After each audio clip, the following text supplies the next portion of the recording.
Brian Cox, without hesitation, repetition or deviation, can you please explain for us as succinctly as possible? I have a timer here. The rules of quantum mechanics. Your time starts now. Well, the most basic version I know of is Feynman's version, which essentially says particles are particles and they hop from place to place with a particular probability.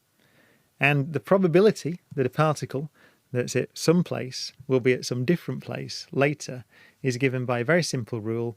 It uses a quantity called the action, which is to do with the mass of the particle and the time and the distance. So you basically calculate these little quantities, which are to do with something called the action, and you add them up. So if I start with an electron in one corner of the room and I say, what's the probability at some time later it'll be somewhere else?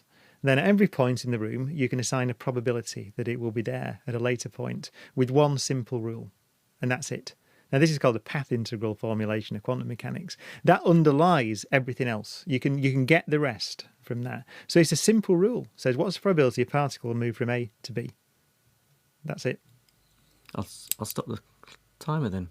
Very good. Well, under a minute.